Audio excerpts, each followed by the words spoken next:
maximize every opportunity so that you can become legendary. What adjustments can you make right now to make yourself 1% Your better? only goal is to be the best version of you.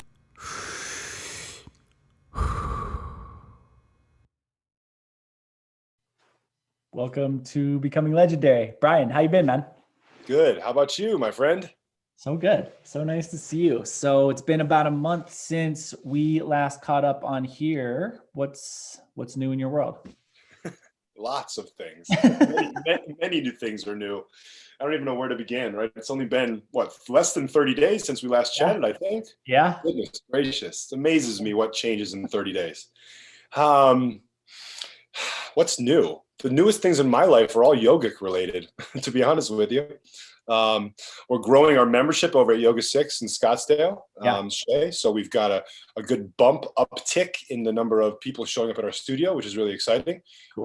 For all those listeners out there, if they ever want a free class at Yoga 6 Scottsdale at Shay or in Gainey Village, just hit me up and we can make that happen. Cool. So most of my stuff's work related. That's new. What about yourself, man? I've been playing around with producing music. So that's kind of been the thing, that the missing piece in like making everything an ecosystem for me. So my teaching is all online right now. And I've been incorporating music, which is something that's really hard, right? A lot of the smaller yoga studios and a lot of the yoga teachers, right? Yoga instructors are feeling pressure from the music industry. So the music industry has kind of decided to go after smaller studios.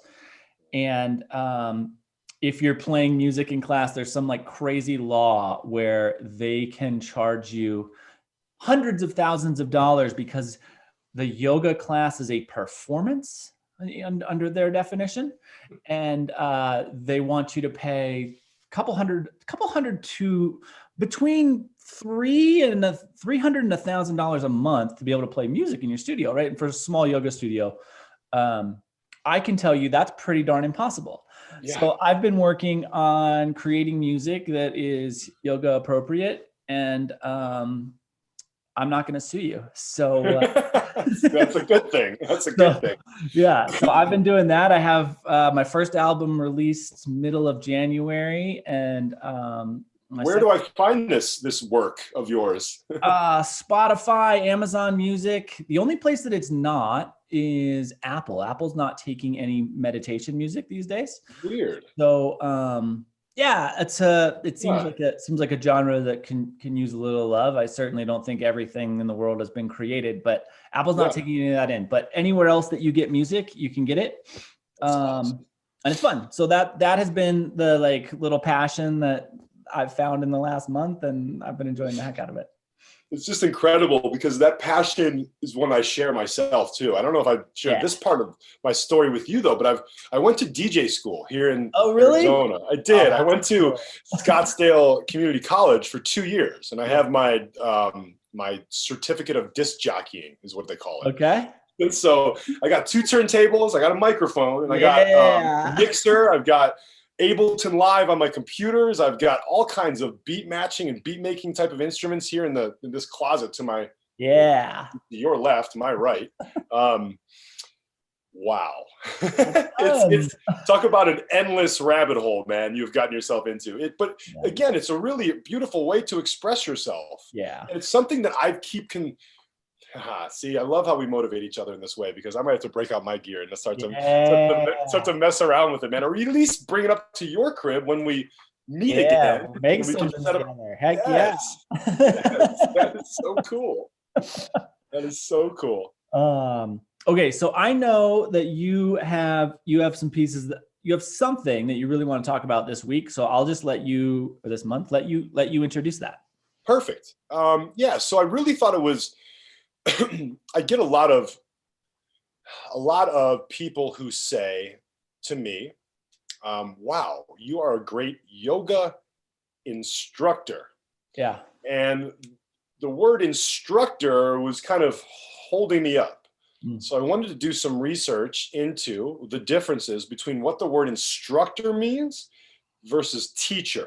Yeah. and then how that plays out in a yogic setting, right? So I think there's plenty of accredited, certified yoga teachers in the community, right? There's probably an overabundance. More than are necessary. There you go. That's exactly how I was trying to put it.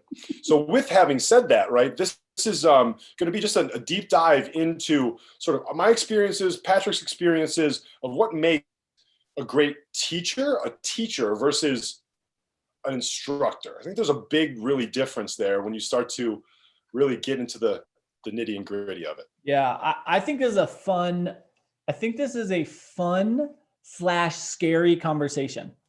But I also think it's really important, right? One of the things that I think is really important that I've talked about before on this podcast is calling out your side of things, right? So if we say, oh, everyone who has paid for the right to be accredited as a yoga instructor is equal and valid and amazing, we're lying. And that's not a knock on any individual human, right? It's like you may want to be the greatest yoga being that exists, but that might not be within your capacity to express that and share that. Just like I might want to be the greatest and most revolutionary artist of all time, but I can't make anything look like anything with a paintbrush. So it's like we all have our own unique skills and assets. But in this world where I think there is some level of like blending mysticism and awareness and human intellectual capacity or emotional capacity, it's really important that we separate the two. Because if you lump everyone together, everyone is bullshit, right? It's like, hey, how if I gave you a sandwich and it's 5% cow feces, are you going to eat that sandwich, right? It's like, well, I'm not going to eat that sandwich. You might eat that sandwich, but I'm not going to eat that sandwich. So it's 5% of the apple cart is rotten. I really believe in this situation, if we lump everyone together, the entire cart gets rotten. So I think that's the important part about separating this out, is that if we lump everyone together, there are con artists in every single community. Every community. And yoga is no exception to that, right? So it's like, hey, this isn't necessarily exactly what you're thinking or where you're going, but I think if we get down, like we distill this to the biggest problem that we can run into by lumping everyone together, it is everyone becomes a con artist if we lump 1% in with the 99%. So what percentage of the sandwich are you really willing to eat? And my percentage of the sandwich is infinitely small. Yes to everything about that. Yeah, for sure. No, I think that's everything. For sure. Like, be really aware of the people in your community, and be really protective of the membrane of your community. That I think is a really, really important thing. Exactly. I think it's so a major part of my yogic path has been mentoring YTT students, and also being an assistant in a yoga teacher training room, right, where we're going through that 8-month training, whatever amount of time it really is.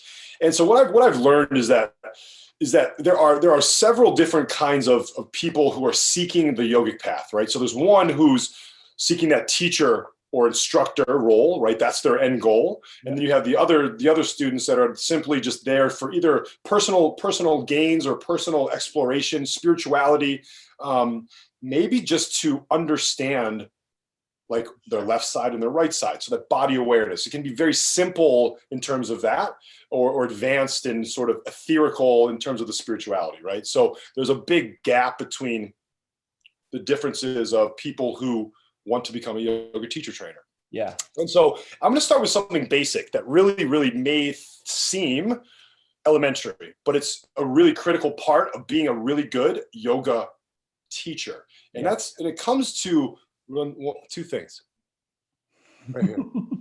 Your eyeballs. The eyeballs for sure. Yeah. So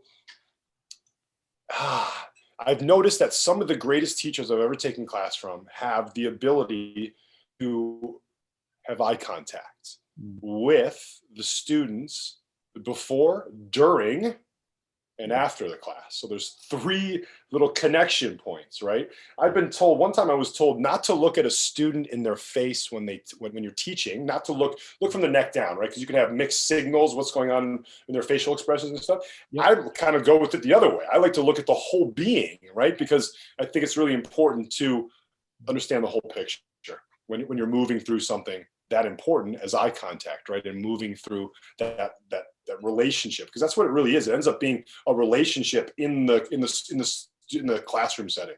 Yeah. So yeah, that's really what I wanted to talk about, was the YTT student there. Yeah. No. So when you do you have an overarching definition or delineating difference between the yoga instructor and the yoga teacher? Is there like one finite thing that like draws the line for you? Yes. So I feel like being a combination of the two is really what the greatest teachers are. So like a definition of an instructor would be more so like a coach, right? So as far as a teacher would be more like an educator or a trainer. Yeah. So I feel like if you combine the educator, the trainer, and the coach into one, you have this beautiful opportunity to be your highest and your best when you're teaching, right? I don't think that there's so that's really the big delineation, right? Is the idea like a teacher is a person who educates people and provides knowledge. That's what a teacher is. Education provides knowledge. An instructor is a person who gives the instructions on how to complete a task. Yeah. Right. So there's like a real big difference there, but it's kind of, if you blend the two together, there can be this perfect synergy of the best teachers that you'll ever find. Yeah, I think so. One of the things that I think is kind of important is the likelihood, high likelihood here, is that everyone who is lucky enough to be put in the position where they are teaching a yoga class starts out as an instructor, right? And an instructor is someone who is concerned about teaching a specific skill, right? It's like, we're going to go through this physical practice. And when you're starting out, just getting like being able to guide someone else's body through a movement is a hard and scary thing. There's no, like, the first time you guide someone else's body through movement, it's very scary. Sure. And you cannot be a yoga teacher without being able to instruct yoga, right? Yeah, exactly. So a yoga teacher can always instruct yoga, but really, to me, it's like when the instruction of the yoga becomes the background in your capacity, right? So you get to a point, I think this is a shared thing. You can tell me, I've never had this conversation with anybody, so it's interesting. But for me, there became a point in my teaching where the physical movement was so minimally a part of what I was doing in class that it was really this thing operating in the background of my brain, right? It was like, yeah, we're gonna move our body for sure, but that's just like this side piece of what I want to have happen over the course of the next 60 to 90 minutes. And that, to me, is a really clear and defining line. It's like, you have to be able to teach movement, specifically in America, right? Like Western society. Western society is very much into the movement of yoga, and the movement of yoga for a highly skilled teacher is really the doorway into opportunity of human expansion. Yeah. So I think the line is, okay, you at some point you want to be crossing over. If you are 12 months into teaching and the physical movement is still the only thing you're worried about, I think you're behind the curve, right? Or you just haven't dove into your practice enough to really be benefiting your students in the way you want to be. I think so. If you don't know, I had a studio for about 6 years. And over that time, I really was able to watch a lot of teachers progress from sometimes their very first class ever. And sometimes they came in with years and years of practice. But the growth and expansion portion of your teaching really should, in my opinion, start to move past physical movement after about a year of teaching. I just think that there's an opportunity there. And it doesn't necessarily happen, right? Sometimes you need someone to guide you into, hey, now's the time to expand. Now's the time to take your teaching to another level. And then somebody might see it and they might blast off and they might just become this incredibly impactful being in their community. Yeah. And to me, a yoga teacher, right? A yogi has the ability to be really impactful in their community. And that again, you're going to make more impact as a yogi than you are as a yoga instructor. Exactly right.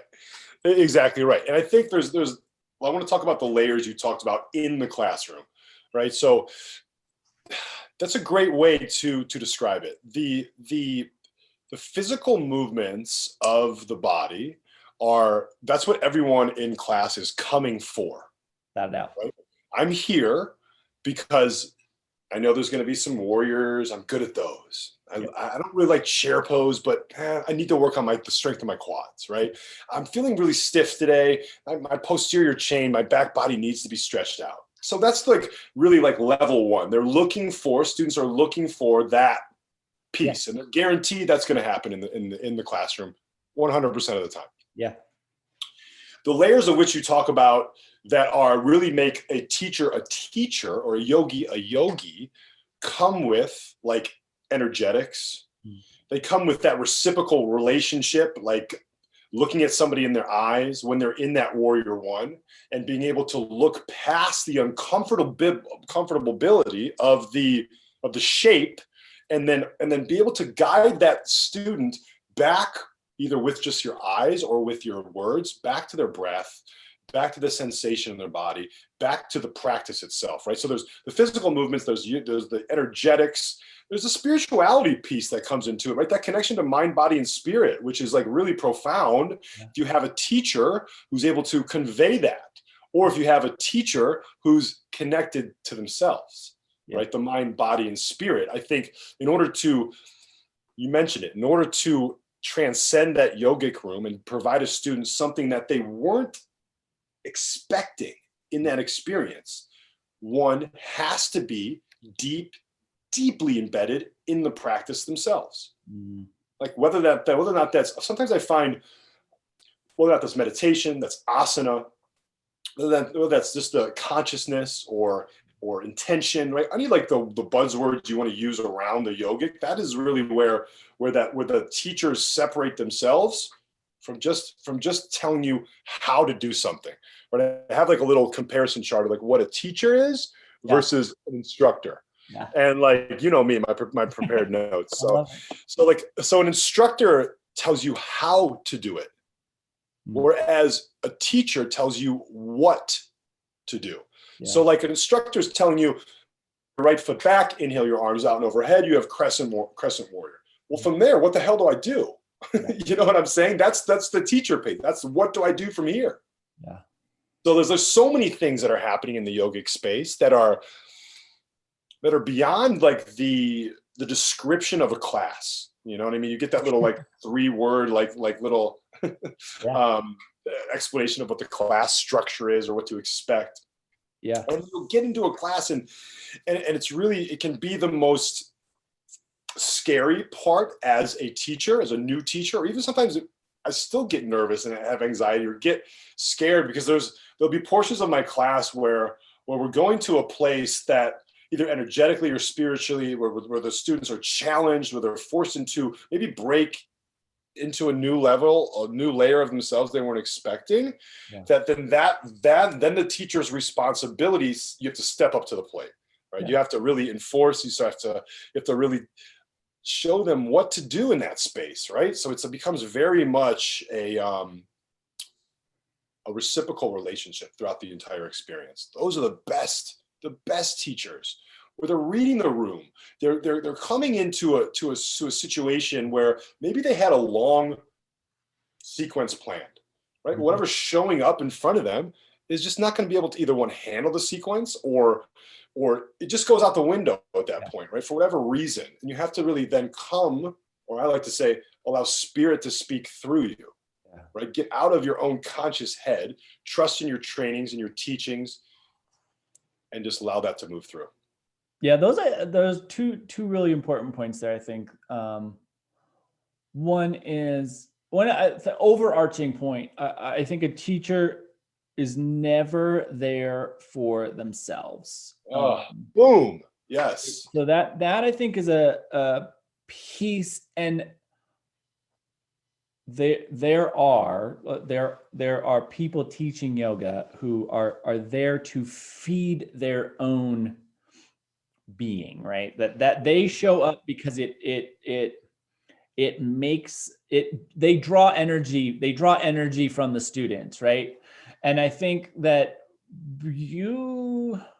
I want to say that you feel it, but some people don't, because there's a lot of really, really well-attended teachers who don't have the best intention of their students, right?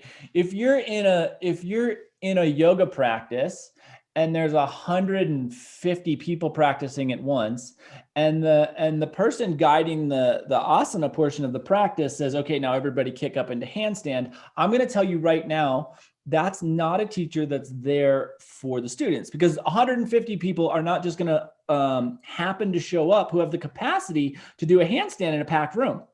And there are teachers that do that all the time. And that, to me, I'm just like, well, I'm out. Like, wow, you didn't even offer an option to the 129 people who don't have that within their practice. Yeah. So I think that's like, it's a really important thing.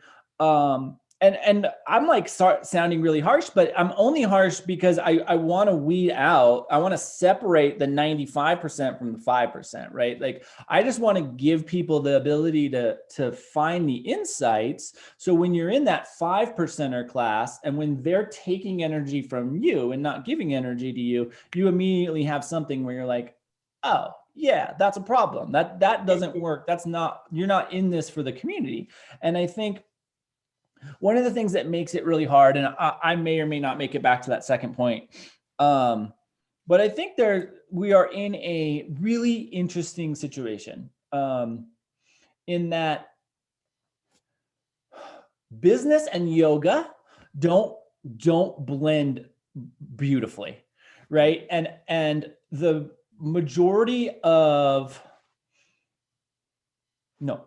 So there's a requirement. There's almost a requirement, unless you're in a very amazingly lucky situation where you have to earn an income if you're teaching. Right.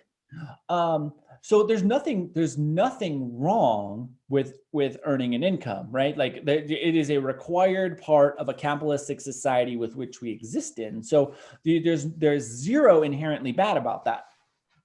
There is a remarkable challenge in balancing the energetic exchange with when commerce gets involved. And I think in order to be really financially successful within the yogic world, you are compromising the end possibilities of the student base. And that, again, there's nothing inherently wrong with finances. It just makes it a challenge. And I don't have that answer for sure. It really becomes about what kind of experience do you as the student want to have? For sure. Yeah. Right. Because let's talk about something else that becomes really an obstacle of interest, if you will, in the yogic room. That's mirrors. Yeah, for sure. Mirrors, Absolutely. right? So, one of the most fascinating conversations there is. Mirrors oh my God, this is gonna be a whole different podcast in and of itself, right? Sure.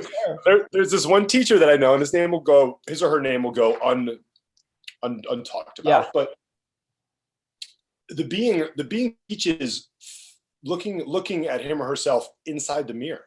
Yeah. So there's no talk about the eyeballs, right? The eyeballs tell you everything, man, about a teacher. Yeah. So like when you first walk into a yoga class, is the teacher making eye contact with you when you walk into the classroom? Yeah. Number one.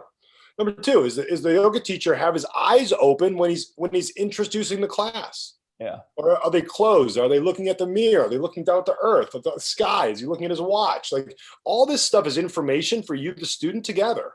Yeah. Right there, you're there to be nourished, to be looked after, to be part of a community, right? Like, so that's a big distinguisher when it comes to being someone who's there for themselves, or are you there for the student?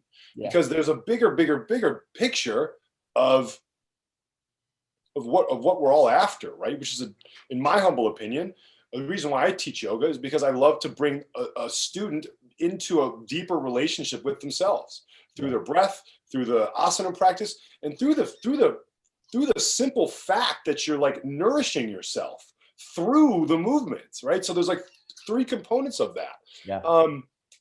There are studios in the valley here that are a scene. They're like a nightclub. They're like the hottest and the baddest place to be. For sure, without a doubt. Yeah, and like they're not teaching yoga in there. Whatever you talked about earlier about the performance. It's a performance for them. That's where the feds need to be going and attacking these studios for the people who are giving off these terrible performances that aren't serving anybody.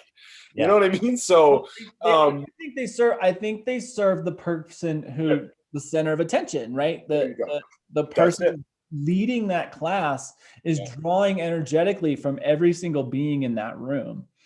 And this is some pretty behind the scenes yoga stuff, right? Like this is into the yoga world in a way that most people won't get access to. And I think that the reality is it can be off-putting, but it's only off-putting if we lump the two together.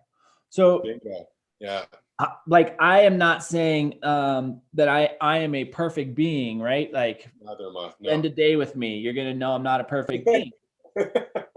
But I can say when I teach, it is for the students, right? It's not for you, Patrick. For sure.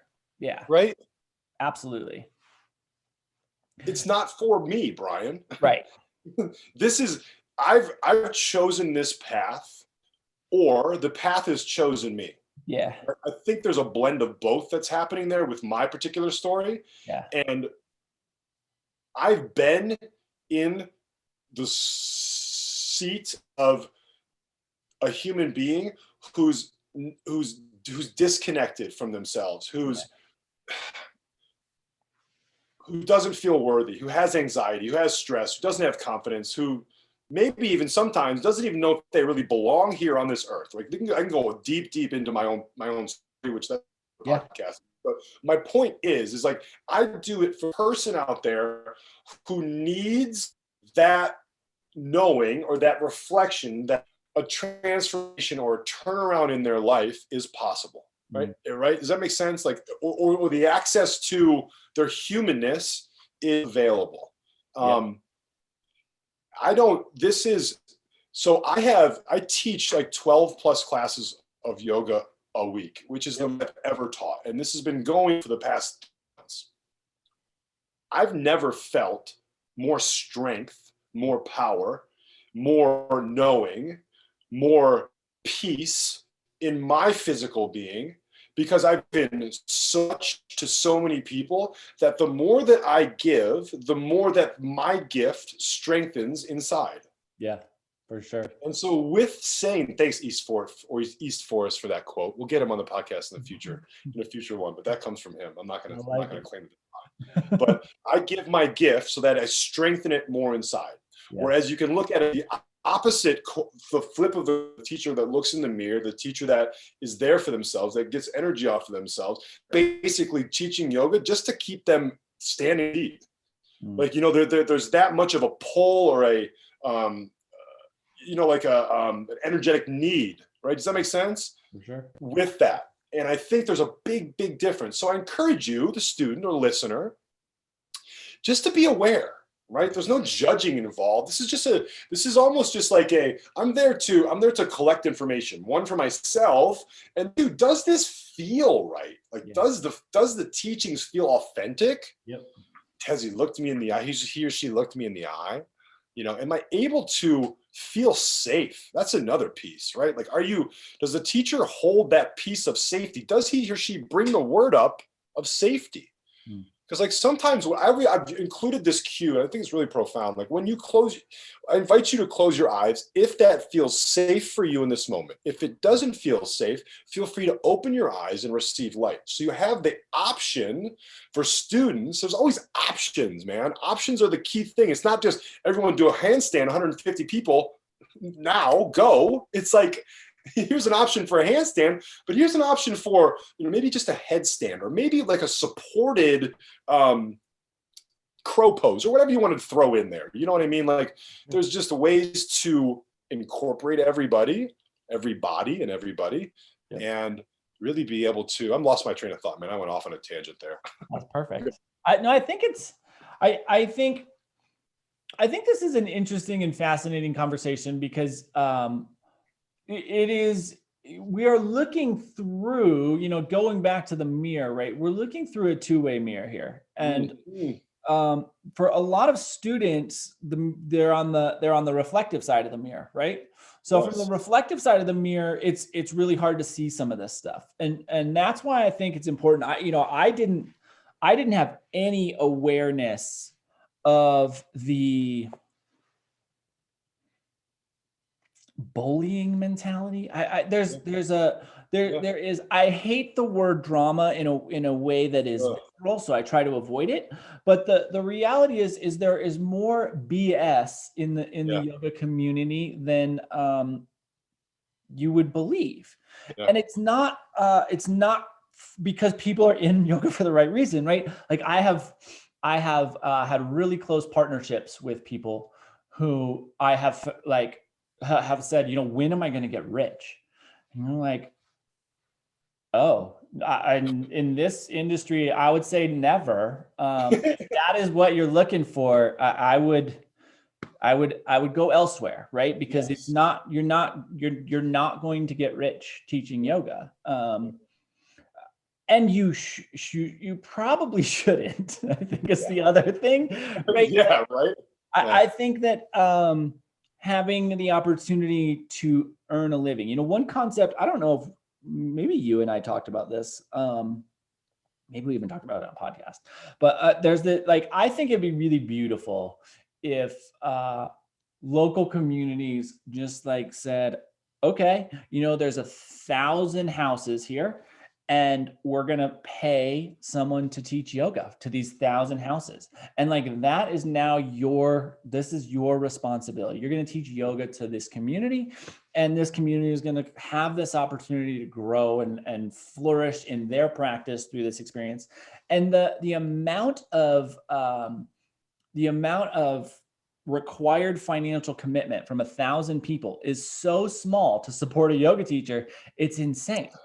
Yeah. So these are things that are really easily could be done. My guess is we're going to start seeing residential community builders who are going to start incorporating things like this into their world, because it's going to set them apart, and they're going to be able to charge insane amounts of money for their housing because they offer this type of a service. Sure. And I'm not necessarily sure that's a bad thing. I think it'd be the more people practicing yoga, I think the more yogis, I will say, the more yogis on the planet that exists, the better the planet is. I couldn't agree more. So I want to let me sidestep for a moment, because I think this is kind of all ties back in. I want to ask you 3 questions. So Go ahead. Is the meaning of life the same for animals and humans?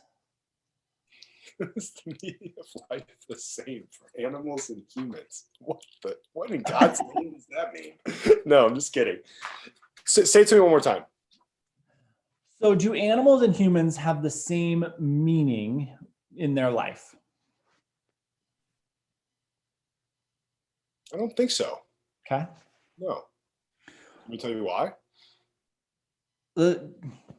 No, let me ask all three, then we'll come back. Cool. All right. So if today there was a way to just zap all human existence off of the planet, would Earth be a better or worse place?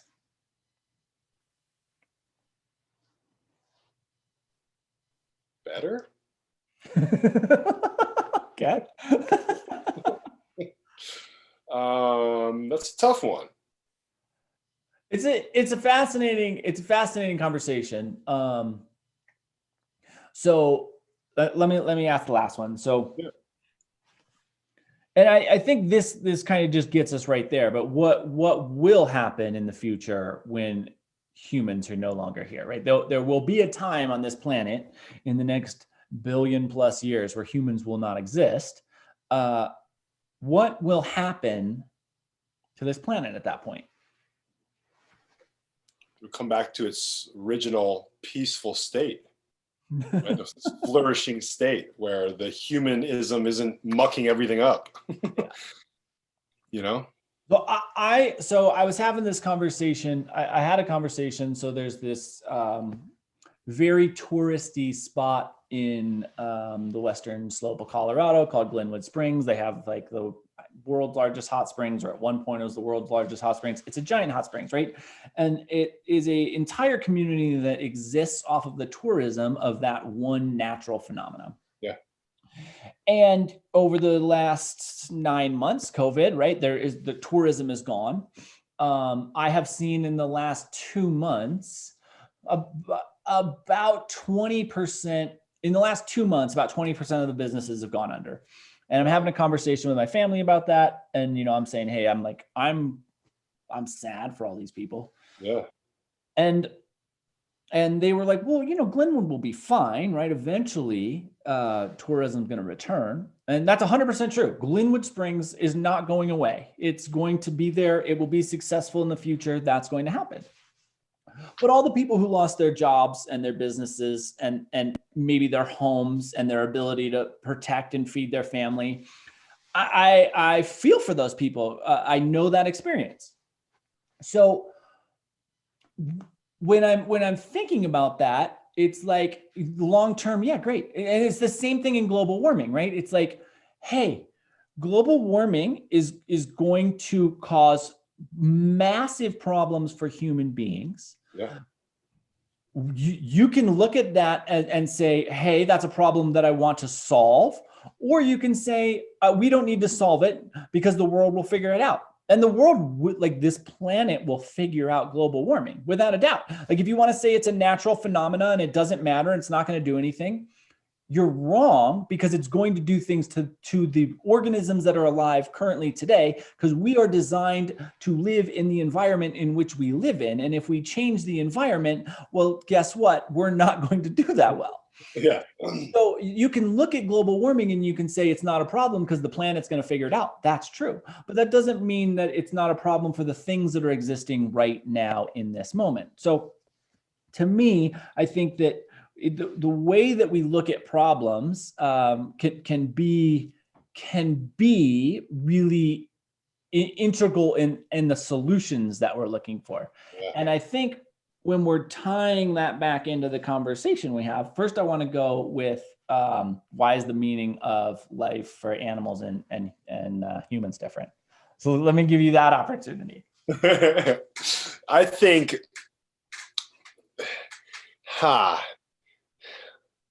I really think it's important that, well, ask the question one more time and then I'm going to give you the answer. All right. So we know it's okay. So do the lives of humans and animals have the same meaning to them? Yeah.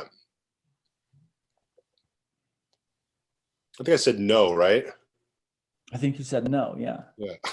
Okay, good. You can change your answer. That too. I'm going to change my answer. I think no. I'm going to stick with my original answer. The answer is no for me because I feel like there's the added piece of consciousness, right? There's a deeper expression of life that human beings are able to express because, well, the opposable thumbs is one reason, and we have the more specifically, we have the ability to manipulate the environment around us. Yep. That distinguishes the difference between a human and an animal, I think. So yeah, that's really my answer. I think you're right. I think you can easily make the argument no as well, right? You can easily say no. The purpose of humans is to procreate and create more humans, just in the same way that animals, their purpose is to procreate and create more animals, right? Like Sure. You can easily make that argument. I think where I think this all ties in is as a human being, we are given the gift of being the most advanced thing that we know of, right? Mm-hmm. So we cannot point to anything that is more advanced than a human being. We can create machines that can do specific tasks better than human beings, but we cannot create anything that can replicate a human being. Yeah. Yet and maybe never, right? Maybe like never. Yeah. So yeah, maybe. Like it depends on, some people say, oh, we're months away, and some people say we don't even understand how the brain works. Right. So we're working on a problem where we don't even know where to start. So there are definite arguments about this, but I think the point is, even if you say, okay, we can create advanced machines, we are the organism with the most advanced cerebral capacity of anything that we are aware that exists. So we should impart ourselves with the responsibility of stewardship over the globe, the planet, the earth that we have been blessed to exist upon. Yeah. Right. So if we have the most cerebral capacity, we should be using that cerebral capacity to make things better. And I think that when you really dive into this question, that's like, hey, a yoga instructor is there, they show up on time, they do their job, they teach, they go home, they get paid, boom. And a yoga teacher is like, I want to make the freaking world that I exist in, however large that bubble expands, better. And I think that, I know that that's something that you're really interested in and you do a wonderful job at. So it's like, it's nice to be able to be around and use you as a mirror to review my own teachings, my own world. Thanks, man. I think it's really, really important. A lot of things you said there, but like to circle back around about the animal versus like the human being. The one big piece that's up for me is that I think there's a big piece of this that I don't want people to misunderstand. I don't want people to interpret this conversation as like we're bashing the yoga industry, right? Because I'm not trying to do that at all. I'm just trying to bring awareness to the different, like in any industry, there's layers of professionalism, layers of talent, layers. So I think it's important to distinguish between the two. And then to go back to the animal versus the human thing, there's a direct comparison between like a conscious, what a conscious animal would be and a conscious human being would be, or maybe what a conscious yoga teacher would be and an unconscious teacher would be, right? So like, so you can consider even like an animal being like an unconscious human being, right? Well, in the fact that they're the living, they're knowing, but they don't have that ability to manipulate, to read between the lines, to look somebody in the eyes, to all the things we went through, right, in the past. Like, or you can look at it as the human being piece has that ability. The teacher has that ability to move, to manipulate, to learn, to grow, to expand, to want to. Animals don't necessarily, there are certain, of course, animals that want to have like a big, want to see other animals of their same kind do better, right? But there's also like that group of humans that want to see other human beings do better, like me and you. There's also a group that doesn't want to see them do better. They'd rather be more interested in getting rich. Or there's the animal that's eating all the food and he's just concerned about being fat, right? So like there's so many mirrors to that whole equation, if you will. Yeah. So I want to touch. I think that again, I think this is why it's a scary conversation to me. Is because we're talking to very different audiences, right? So if you draw your line, if I draw my line of people we're talking to, people who are currently practicing yoga, right? The reality is it's 95% or more likely the person you are getting your yoga instruction teaching from is an amazing human being doing this for every single right reason possible. Yes. Right. So the important thing is, to me, is when we're speaking within the yoga community, the general bulk of the yoga community is amazing. The challenge for me is I want the yoga community to expand. And what you mostly hear pushback from, there's two things, right? It's like, okay, there's the physical people who are like, I can't touch my toes, so I don't do yoga. Fine. Like that's a thing. But there's also a giant portion of the population who's like, no, yogis are scam artists. And they're like, this is a thing that they're trying to pull me into some religion and ruin my life and blah, blah, blah. And I want to extend that olive branch out to that community. And to do that, I think it's really important that you protect the membrane of the yoga community and you remove that 5%. And the reality is if we are feeding the 5% gets bigger, not smaller. Right. So people that teach yoga are freaking amazing people. Like people that do yoga are freaking amazing people. 100%. But like when I look back at the studio, one of my big failings is there were like 5 to 8 people who were bullies within the community. And had I done the right thing, which was the hard thing, which was say, hey, bully, like you cannot continue this practice of being this person within this space. So I'm not saying you can't practice yoga here. I'm saying you can't continue this bullying practice within this space.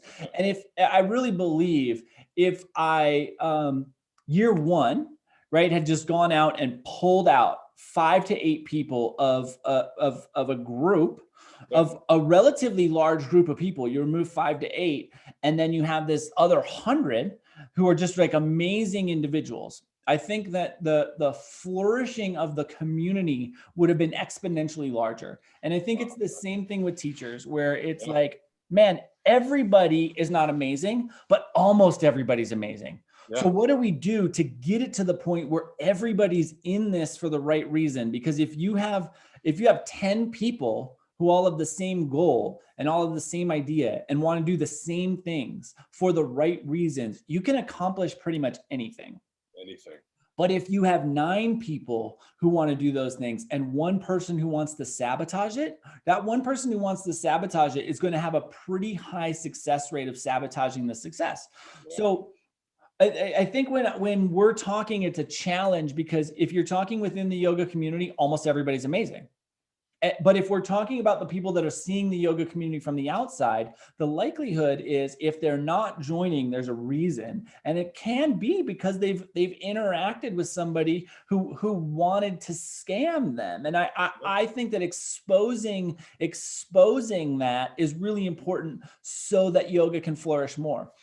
but it's scary because it sounds like, oh, Patrick is just bashing the yoga community, which I'm not. Like, I love the yoga community. I love people in the yoga community. I love people. I get the biggest kick out of just interacting with nice people within the yoga community because I think it's freaking amazing. I know. So I wanna try to walk that tightrope, and I understand that it's not necessarily going to come off that way, but I think it's an important piece, and I think I'm at a place where I'm willing to kind of speak openly and freely. So I think likewise, yeah, it's an important thing. I'm going to talk about it. Exactly. One of my main roles at Yoga 6 is coaching and training new teachers. Yeah. Right. So not necessarily new teachers, also teachers who have been in the Yoga 6 for years or months or whatever it's been. So I find a great joy in that. And what I've also realized too is that whether or not you're in the 95% or the 5%, right? Whatever we're talking about the percentage here, every yoga teacher is also a human being. For sure, right? Without a doubt. So with that qualification or distinction comes the humanness, comes the falling into bad habits, the falling into going through emotions, all the things that I coach people around. It's coaching people not about how they cue a shape or what music they select during a particular portion of their class. It's about coaching them back into that loving relationship with themselves. Yeah. So as much as a teacher is out there teaching from a place of knowing and understanding and education and embodiment, they're also teaching, or should I say they're using the students are very much playing a role in helping to mold and identify the teacher, right? So a good teacher has great students, and a great student always has a great teacher. You're both at the same time. It's you're teaching and you're learning at the same time. And when the learning stops, then the growth of the teacher stops. I really, really believe that. So it's around, and this is an important subject, because if you're a teacher out there in the yoga community, whether you have a 200-hour or 500-hour, whatever qualification you have, or you don't have a qualification, whatever. Yeah, exactly. That's what I'm referring to. That doesn't matter. But are you learning? Are you growing? Are you reading? Are you doing things outside of your classroom that can benefit the classroom setting at a later date? It just doesn't start with a sequence. It's so deeper than that. Mm-hmm. And I look for, or I encourage teachers out there to go deeper with themselves, because that's where the real medicine is at. And that's where the real opportunity for growth is. Like that's where we were layers of the classroom, right? So students are expecting one thing, but they're maybe coming back because they're receiving 3 or 4 or 5 of these other little things that aren't written in the class description. Yeah, for sure. That the teacher is able to embody, convey, be that not that pillar, but be that person who's able to look you in the eye and tell you the truth about things. One of the greatest compliment I think I've ever received was from a student who said that I had shifted his political perspective. Right. And I hadn't even considered that was I'm certainly never going to talk politics in a yoga class. Right. So we were not having a debate over the left or right wing policies. Right. But something within the teaching, right, opened up a wider perspective of insight, and that perspective of insight allowed for a new view or a new perspective of the world in which they existed in. Yeah. And I think that that's you're never gonna find that in a class description. Never. and you really, you do have, I think that really does have to come from an authentic place, right? So I was gonna say you couldn't teach someone that, but you can teach someone to share perspective, right? So you can teach someone to go within. Yes, to look deeper. Yes. And that, one of the greatest things that I ever did for my teaching was to stop taking in any information. So I went 1 year where I took in no news. I did no reading. I just stopped taking in information. I didn't listen to podcasts that contained information, right? I listened to a few podcasts, but they were essentially just like people randomly spewing nonsense because they made me giggle and laugh. Sure. But to me, the greatest leap in both my teaching and my humanness was just shutting it down for a year, and you have nowhere else to go but in. Wow. I was waiting to see why that makes sense now. Well, I plan on reading as many books as I could this year, but that's out the window now. I think there's value in both, right? Like, so 2018, I read every book possible, right? Like 2018, I was like, I'm going to consume as much information as possible. And 2019, I just went nothing. Wow. And it's nice, man. It's nice. I am addicted to new information, right? Like many of us. New information is the easiest way to release serotonin in our brains. And it feels freaking good to know something that you didn't know 10 seconds ago. Yes, it does. But man, it feels good to not do that too. It feels so good to not do that. It's incredible. You're piquing my interest big time. The new information that I consume in a yogic world I've limited to it, because I think for a while last year particularly it was too much. I was doing different things, whether it was breathing or meditation or a new sequence. I was like learning or searching for new information each and every day. And there was a component of my every single day that I had dedicated just to a yogic hour or yogic half an hour on YouTube or whatever it was, right? So that has turned into just Mondays now. Mondays I spend reviewing.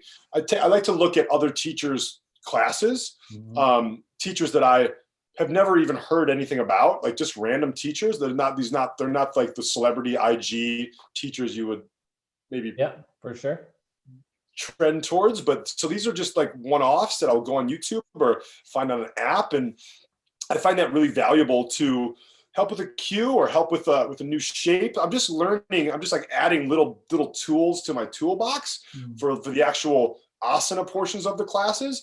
But I think what's helped me in this past 6 months has been really trusting that I have everything I need inside to give what I need to in the classroom. Yeah. Like it's been you were the one motivator for me over the summer, talking about how I would write up little class notes for every single class, from child's pose to start all the way to Shavasana, right? I would have 5-minute Shavasana, be sure to wake them up this way, and have written up my words that I'm going to say, bring them the class out of Shavasana. And that's gone away. I sit in my cross-legged position, my comfortable seat. I center the class, and then through the centering, the class starts to emerge. It's a very, very organic process that has begun. And I almost feel like now, the less prep that I do for a class, the more impactful it can be sometimes. Without a doubt. Yeah, because I feel like you're in the present moment, you're breathing, interacting with the class in that moment, and that's the way it should be. That's how the yoga happens. It's one of the first sutras, right? Is that yoga happens in the now. Yep. So that's number one. And number two, with that, like that becomes then the reciprocity, no, the reciprocal nature of the relationship really then has to stand on its own 2 feet. Yeah. Because without that plan or the playbook in the background, yeah. you have nothing but the present moment to work with. Yeah. So it becomes this, like, you become like this little cook, like stirring a pot. Mm-hmm. You know, like, and you add like a vegetable here. You maybe take something out, add some salt, add some pepper, maybe a little hint of sugar, or whatever like the words you want to use. And it becomes this beautiful meal where afterwards you stand by the door, and the imagery would be everyone to have like a soup cup, and you're the teacher just pouring out the soup as the students leave the classroom. Those are the most rewarding times for me, because I simply can't take credit for anything that happened in that space. Yeah. Like I don't have a playbook that I could say, "Oh, look, I planned this out. Like this was play 1, play 2, play 3. Then we had a touchdown." Like, you know, it was like, there's no playbook. There's just like, it's just spirit. Like spirit helped create whatever just happened in there. That was spirit moving through me. Mm-hmm. Me getting out of my own way, out of my own egoic energy, and coming back to the heart space, back to the present moment, back to my breath, back to the practice. Yeah, it's the most beautiful thing. I just it's for sure, right? You're going to sit down in front of 40 people and 20, 40 people, whatever it is, right? And you're not going to have any idea what you're going to do.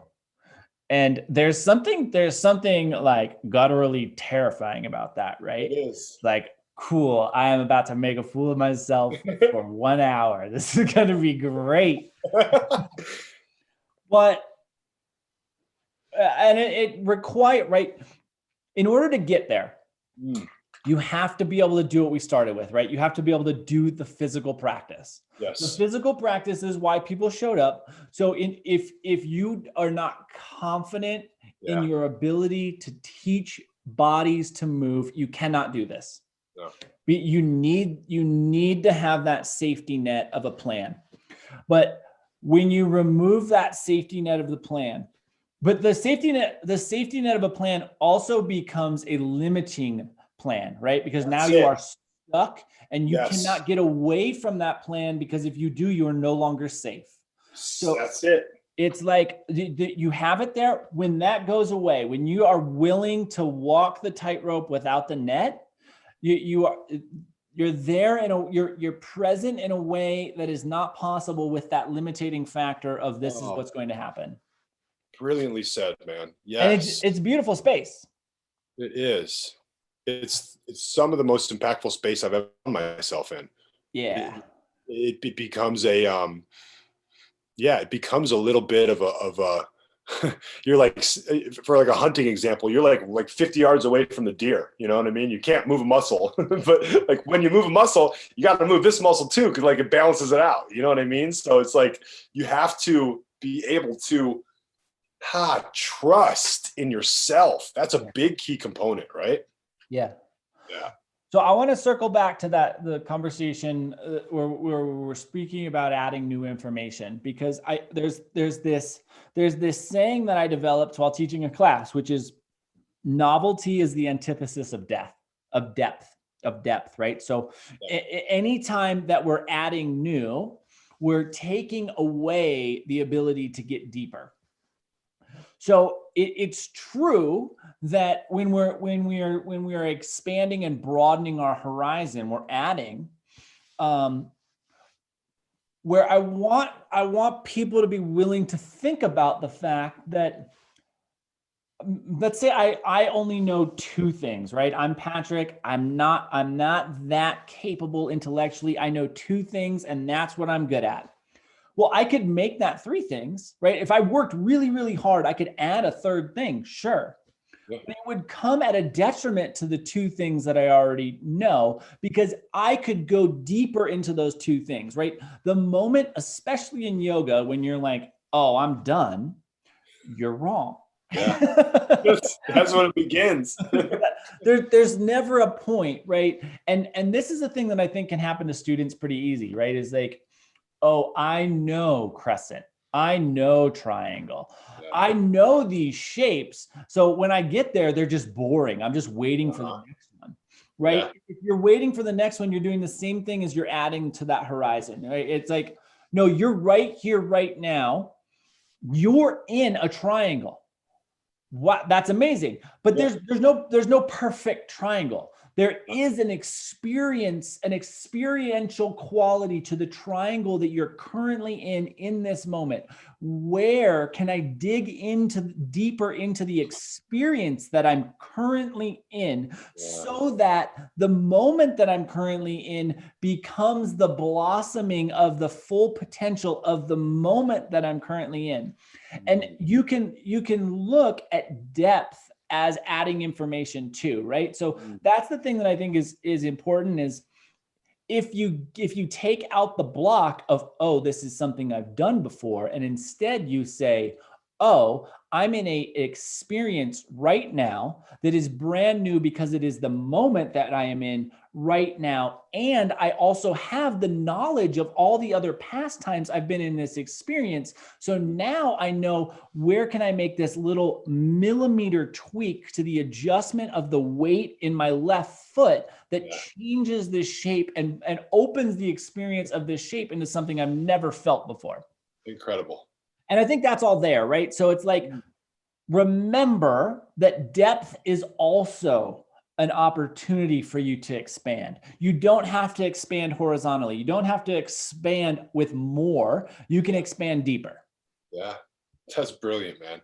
That's brilliant. You know, sometimes I'll take students through triangle. Okay, so we're in triangle for one side, queuing all the details. We'll flip around and do the other side. I'll queue all the details, and we'll flip around. We'll do the same sequence on the other side. So we'll do the triangle again, and then I'll just pause, meaning my words will go away. Yeah. And you can see then there's an old saying that the moment you want to leave the yogic pose is the moment it truly begins. Yeah.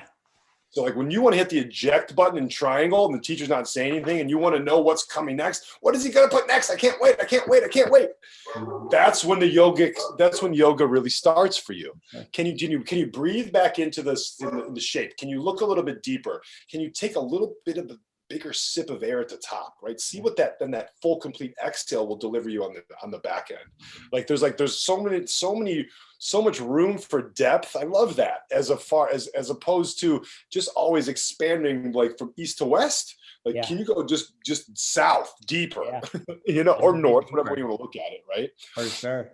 Yeah. And I think there's real medicine in that, Patrick. A lot of times, some of the greatest classes I've ever taught have been a class that I've taught a lot of times before, but it's just landed in a different way that particular day because of whether the students or maybe the teacher was in the present moment with them. You know what I'm saying? The more comments I've gotten so many more of these really beautiful exchanges of thank yous and I appreciate you so much when I've gotten rid of my playbook, man.